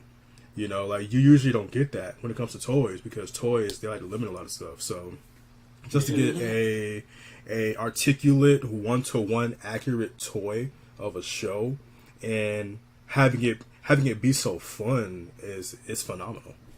You know, Absolutely. I would not be surprised if somewhere in the future, I don't know if Bandai still does this, but I will not be surprised if we get a Chojokin of Dawn of the Titan. And Don't say that now. Don't say that now. Don't say that now because it's gonna happen. I said I will not be surprised if they do that. I won't be surprised because give it about 2 hours, and then Toei is gonna be like, "Hey, guess what, guys? Guess what's coming up?" Shoot, this mecha already has DLC. If you want to get the option set with the new Dawn of the Taijin and like everything else, so it's bound to happen. Yep. It's 5. What do you think of Dawn of the Taijin? Just like you all said, absolute perfection. Ever since we heard it in like the catalog descriptions, I was like, yo, I need to see this thing. Because this is literally, it's literally game changer in all fronts. And clearly that impact is going into King Odor as well with how we're getting much more articulated mecha than how the Donbrothers ones were as well. But yeah, the Musha style is very reminiscent of like Muteki Shogun from Kaku Ranger, so it's like it's an immediate hit for me. At first, I wasn't too keen on like the faces sticking out, but I quickly got used to that. Like after I looked at it like the second or third time, I was like, all right, this is fire either way. And yeah, I just never thought I would own an articulated Sentai roller like how that is. It's crazy. And how tall it is. Yeah, how tall it is. It's really. I think it's definitely worth the hype. I have to say. And the fact it's sold out literally everywhere in pre-orders, like you could not find it. That's historical right there. That's why I said it's a game changer on all fronts. Yeah. When crazy. I saw it, I was like, now that is a mech. That is a Sentai mech. Yeah, man. Like, it's perfectly balanced too, color wise, bro. Oh my goodness. Absolutely, for sure. I'm just staring at him. Don't make it weird, Vaughn. Don't make it weird, bro. I got Murasame coming next week too, man. I can't wait. Collectibles got to ship mine out still. He hasn't shipped any of my stuff out. He shipped mine out because he also shipped out combined with my Beef Fighter stuff too. So that's what I paid for too. Show off. You probably got more, so that's why he probably shipped it out because you got more stuff probably coming from him. Probably, I guess he's waiting on it, yeah, because there's a few things he didn't ship out. Yeah. Shout out to Toku Collectibles, which is a black-owned business. Support black-owned businesses, please. It's March. Yes, sir. I don't care. Hey, Black History Month is all year round. Black History Month is all year round. You're right. So, absolutely. Before let's go to our final verdict of the show. Vaughn, what is your final thoughts and your final verdict on Avataro Sentai Donbrothers? Avataro Sentai Donbrothers is my favorite show of 2022. It's legit one of my favorite shows. Not even Sentai. One of my favorite shows of the past year, even though it wrapped up like a week ago. It had a lot of great characters. It had a lot of great plot. It kept a lot of great mysteries. It kept me it kept me in my seat. It kept me saying "oh shit" all the time in the chat, in the Discord. Like legit thinking about this and thinking about everything that I experienced that year, I can pretty much say is that this show is something that is one in a lifetime. Like we probably might get something like this again, and it probably most likely it's going to influence other Sentai in later years. But seeing it seeing it head on and seeing how the TL Twitter was talking about this show so much, both the Japanese fans and the English speaking fans, just seeing how much hype this show got, pretty much made it one of the top shows of 2022. Like if you have somebody that doesn't really like Sentai, doesn't really watch Tokusatsu, and you want to get into like watching a show that has like great action, great story, great comedy, but as well a great feeling, just watch them, just give them Donbrothers. Like, yeah, the CGI can probably be hit or miss when it comes to CGI Rangers, but it's the characters that you're there for. You don't worry about the CGI. This is characters, and you get to experience their stories until the very end. So, honestly, Donbrothers, top show of 2022. I say it. It's my top show. Nice. Jay, final thoughts on Donbrothers? 20 out of 10. Oh. 20 out of 10, bro. Like this show is everything, bro. It literally took Sentai and it flipped it on its head for a full year, and it had everybody in shambles. Nobody do nothing. If you thought you knew something, you didn't, and just like nope. it kept you entertained. But one of the things that I really like about it was that it kept you active, you know, because like you had questions, of course, and it did answer some of it, but it wasn't like, oh, you know, here's the answer. This is this, no, this, and this. It's like, no, like you actually have to be active and look at what's being said, listening at what's being said. Sometimes theorize. Sometimes theory is right. Sometimes it's wrong, and you might figure it out later on. You know, it's like you can't go in and watch it and be like, okay, cool, I'm gonna get everything the first try. Like, no, some episodes you have to watch about 2-3 times to understand what's going on. So if you really want to understand most of it, you have to be an active listener to what's going on. But also personally, you know, Donbrothers for me is real special because honestly, man, if it wasn't for this, I wouldn't be on this side of Toku fandom. I wouldn't have met you guys and, you know, got close to you guys, you know. Like, I've been in the fandom for years, but I wasn't an active participant in anything. I was just there chilling, looking at Five, and, you know, him doing his shit because he's all over fucking Google for some reason, you know. So it's like I don't understand either. I really don't. I don't get it, bro. It's crazy. Five has the most famous room in Toku Twitter. The most famous room. Bro, he pops up on Google like it's crazy how that happens.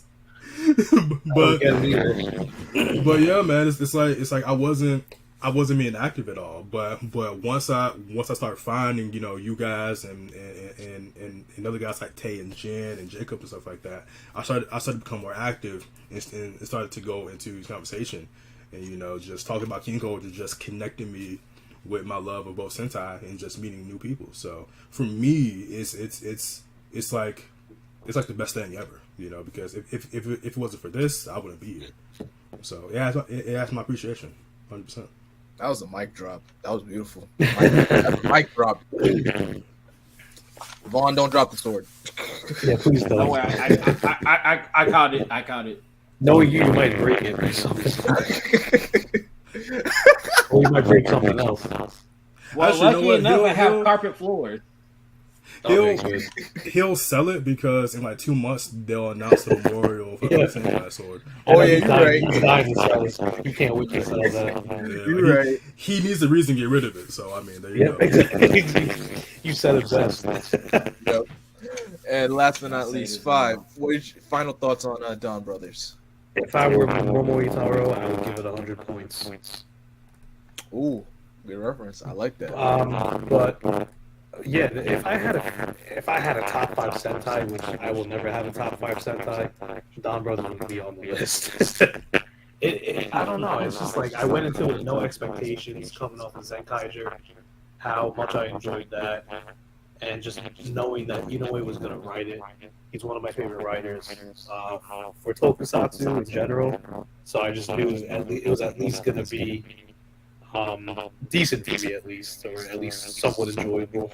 And it turned out to be a whole different experience every week because it just I don't know, it made me feel so engaged. I mean, I'm always engaged whenever I watch a show, a Sentai, but like this one was like a lot more different. I think also because like the cast really just helps make it very enjoyable for me, and their social media presence also as well. I think that was a huge factor, a huge contribution to how the show already was good to begin with. And it's just like how everything came full circle by the end, how much these characters grew and everything, how much, they all connected with each other. I'm glad I made a bond with this show and its characters. They're all my heroes, even though I'm older than all of them, except for Kijino. Now, before I share my final thoughts on the show, I just want to share everybody's comments. Derek Hervey says Dawn Brothers will be solidified as a top-tier series for the Reiwa era of Super Sentai, at least in my opinion. I could agree with that. Aki says people not paying attention and then complaining about the show not answering anything was the most annoying part of the Tokusatsu fandom during the year. Not gonna lie. Well, that's facts. They're always in my mentions. I feel bad for you. That's why I don't say nothing. That's why I don't say nothing back to them. I was like, whatever. You're free to speak your mind in my thoughts to myself. I'm talking to myself, basically. Bro, being read by 5 is crazy to me. that man keep people on red all day. That's insane. And it happens. I've seen it. It's hilarious. Aki also says, "What do you like more, Don't Boo or Dawn Brothers?" Oh man, I love both of them. I can't pick one or the other. Dawn Brothers, yeah, I have to be equal, but if I had to choose, it would be Orekoso only one for me. Yeah, every time as soon as the beat drops, I'm just like, I'm doing the arm thing every time I hear that. Whatever, what time it is. It's great. I got Orekoso only one is just amazing. That song is definitely getting added to my playlist for sure. I love it. So my final thoughts. I'm surprised Psychos is not here to hear this, but anywho, he asked me where would I rank Zenkaiger and Dawn Brothers. Well, for Zenkaiger, I gotta put Zenkaiger in raw. It is pretty raw. I'll admit there were some things about it that kind of pulled me away a few times, but there was just something about there's a certain charm to it. I think Zenkaiger's like the modern day Car Ranger of Super Sentai. So I can definitely say Zenkaiger has. That's great. It has definitely had a whole lot of raw moments for sure for me that I was like, oh, like if there's one thing about Zenkaiger, if you didn't like the wackiness of it, there's something in the show that's gonna pull you in and you'd be like, oh, this was dope. Like, because Zenkaiger had a lot of that. Like, there were moments where I felt like I don't think I want to watch the show anymore, and they just pull me back in with stuff like bringing in evil clones of past Super Sentai robots. I'm just like, what is this? So Zenkaiger for sure is definitely in raw for me. Now for Dawn Brothers, I gotta say, this show has never a Sentai hasn't blown me away this much since like Geki Ranger and Shinkenger, and of course like Zooja and a few others. But Dawn Brothers is definitely a show that, with me taking a break from it and then deciding to jump back in, I was able to pick up what was going on, especially with, when every single Sunday where everybody was sharing their opinions on each episode and what I was missing, I was able to piece together on how, like, this isn't, your stereotypical ordinary Super Sentai that you're used to watching. And that's exactly where Dawn Brothers was. it gives you something completely original for sure. And this goes back to when when we found out that Toei is separating from Power Rangers. I mean, Hasbro is stepping away from Toei with doing the Power Rangers stuff. This definitely gave Toei the creative freedoms to do what they wanted to do. And I definitely could see that from the storytelling. This is a very character-heavy driven character story, and I like that so much. The mechs, fantastic. And there are some points in the show that just made me, I kid you not, my jaw was dropping. And like, there were points in the show where I was getting nervous about what the hell was going on. Case in point, like every time when it jumps into the judo forest, I'm just like, I was like, that song is creepy. The whole atmosphere of that place. I'm just like moving origami. I'm just like, can we get out of here, please? Like the moving cat head and everything. I'm like, get me out of here. I can't stand this place. Get me out of here. Like this. Come on, shut up.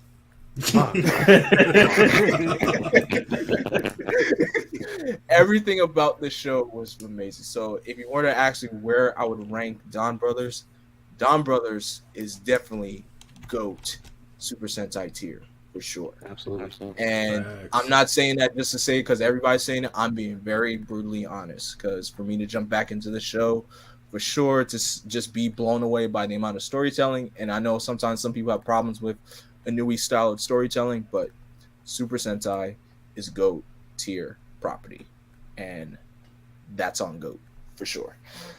So thank you guys so much for being here. We got, I guess you could say, 12 or 24 hours for us to keep in point for the next upcoming Sentai that's coming down the pipeline in just literally, I guess you could say, a day and a half or 24 hours.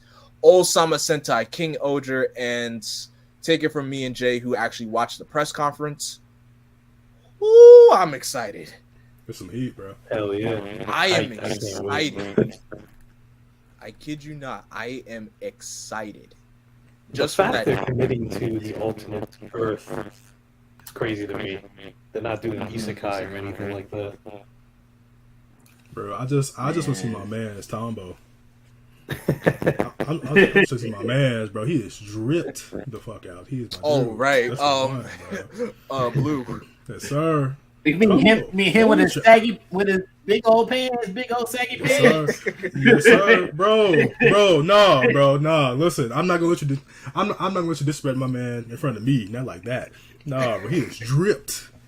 Like, bro, this dude has a something I noticed that I don't think people picked up on, but like each King Oger got their logo on them somewhere. Like for him, it's on his earring. Mm-hmm. For him, it's on his earring. For Hachi, it's on his chain. For Papillon, it's on her hand, and for Yellow, for Kamakiri, I think it's on her crown. I'm not sure. I couldn't find it, but I know she has it on her somewhere. But each one of them has it on there. But his thing, bro, oh my god, like the pants, the drip. Like how he transforms from the back. Oh, bro, come on. I cannot wait to see these characters in action and whoever the costume designer of King Oger is. Someone at Toei needs to give that person a raise or a big check because they've outdone themselves. Because I was like, wow, those are some beautiful looking suits. Mm-hmm. Yeah, I can't wait. Suits. It's gonna be a change. I'm here for the change. Like Toei, look, the fact that Toei's doing insect theme. Of course, we're going back to like knights, if you want to call them knights. But the fact that we're doing knights, but it's insect themed, and on top of that, it's separate kingdoms. I was like, I like this. This is great. This is really great. And on top of that, we have a purple ranger that's part of the main team, or violet, whichever color you want to say, because. We'll say purple. Yeah, we'll say purple. Yeah, purple. But yeah, I'm looking forward to this show. I'm so looking forward to this show. And of Also, course, save your money. Save your money for next year because the Memorial Ultra Caliber is oh, coming out. That's Oh, what yeah. I can't wait to get. Full size. come on, your Rio Soul Caliber is about to get a roommate. Hey, you better chill. Hey, man, what the guy so kin to? Man. You know what? I'm surprised. the You know what? uniforms. I'm surprised they have not made a memorial. You know what? I kid you not, Bandai probably listening to this. They should make a memorial edition. What's the main sword from Shinkenger? Shinkenmaru. Yeah, we need a memorial edition Shinkenmaru. We need one of those too. Gotta go with all the discs. Oh, dude, that'll be fire. It's you gotta wait a little bit. I it's know. probably gonna happen, but you gotta wait a little bit. I know, but Take still. off your shoes. Shinkenger's 15th anniversary. Yeah. Did they do anything for the 10th? For Shinkenger? No. Like PBI products, and that was really it. No. All that happened was that Shinken Red actor he tweeted about the show's 10th anniversary, and that was it. So Yeah. That's trash. I know. But anyway, guys, Too thank you guys popular. so. Wait, what'd you say, Vaughn? He's too popular now. Yeah, that's true. That was He is. very cool. He's way too popular. He's like Philip from Double. But yeah. Anyway, guys, thank you guys so much for taking the time to Thank you, watch sir. this stream and just come here and just talk about Don Brothers. Thank you to my panelists for taking the time out of your Friday evening to be here. Of course, we all know where we would rather be on Fridays is doing something else. But I appreciate the time you guys decide to take off your Fridays to be. Vaughn, you know where you want to be. Sheesh. No, I'd rather be in my bed because my nap time. Nap time. You want to go to bed for until tomorrow morning. For real. So before we close out, Vaughn, where can everybody find you? All right. So you can find me on Twitter at Mr. Cooper92. That's all one word. Find out how it is. I'm on YouTube at Mr. Cooper92. And I might as well make this announcement now because since I'm already on camera right now, I am doing a live stream next week. That's going to be the announcement I have. I will be doing my live stream. Season 2 of Hanging with Mr. Cooper92 will begin next week. Yes. So be prepared. Yes. Be ready. I'm in a new spot, so you'll get like a room tour and stuff like that. And yeah, that's pretty much Yes. it. Oh wait, TikTok. I'm on TikTok at Mr. Cooper 992. I still haven't found the one that took 92, but I'm still gonna find them. Probably not, but I didn't know TikTok could do that. Ouch. Anyway, Jay, where can everybody find you, my guy? I'm mostly on Twitter at primo_VZX. I'm always on there, be chilling. But I also got an announcement as well. I can actually become public with this. I'm actually making my own personal Sentai / Power Ranger team. Nice. Ooh. Nice. And already made the separate Twitter page for it and everything. The project's called Project Wakusei, and the team is called Ginga Sentai Wakuseijin. So because they're based on planets, and there are 9 of them. Oh. So be on the lookout for that in a couple months. Okay. Nice. Okay.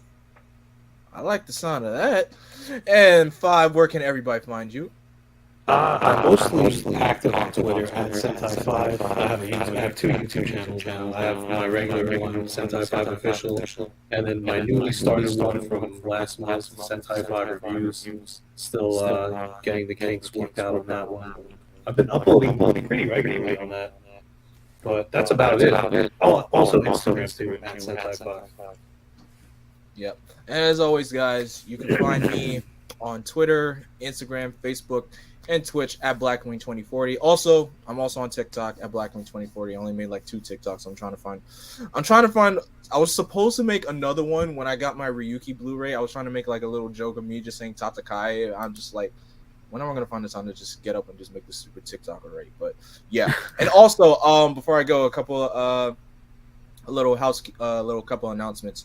The channel has reached 700 subs, so thank you guys so much for allowing the channel to make it to 700. That's a round of applause right there. Yeah, Yes, I really sir. do appreciate it. Thank you guys so much. Regardless of my slackiness and late uploading schedule, you guys still pull through. I appreciate it. I appreciate it. Trust me, this live stream is just one of many tokusatsu videos that's going to be coming down the pipeline for this year. Of course, I'm still doing that DC Animated Universe marathon. Me and Tex are just trying to find the time to get back to recording episodes. It just really just depends on availability for that. But trust me, I'm trying to make that project another project that I just completely shelved because I don't want to do that again. Because I love talking about the DCAU and the fact that I'm rewatching all these shows. Some of them I'm actually going through completely from beginning to end for the first time is really pretty much the point. And what else was I gonna say? Expect some Deca Ranger reviews, because since I made a poll on Twitter and here on in my YouTube community, because asking between Ava Ranger and Deca Ranger which one they want. They said Deca Ranger. I said which format would you want, streams or video? People said videos. I'm like, all right then. So keep in mind, video reviews of Deca Rangers will be coming down the pipelines. A date is to be announced soon. I just gotta find time to get started with it, because one thing I like to do, guys, I like to finish a Toku show first before I start another one, because I am like 30 episodes into Flashman and I still have not finished it. I've started Flashman since like last year. I have not finished it yet. I'm just like, what is it about this show that's preventing me to finish it? And yet I love the suits. But yes, expect some Deca Ranger reviews to come down the pipeline. And yeah, with all that being said, thank you guys so much for watching. Don't forget to like, comment, share, and subscribe, and click that bell to be notified whenever I go live and whenever a new video goes up. But until then, I am Vengeance, I am Darkness, I am Blackwing. Stay golden, Blackwing out.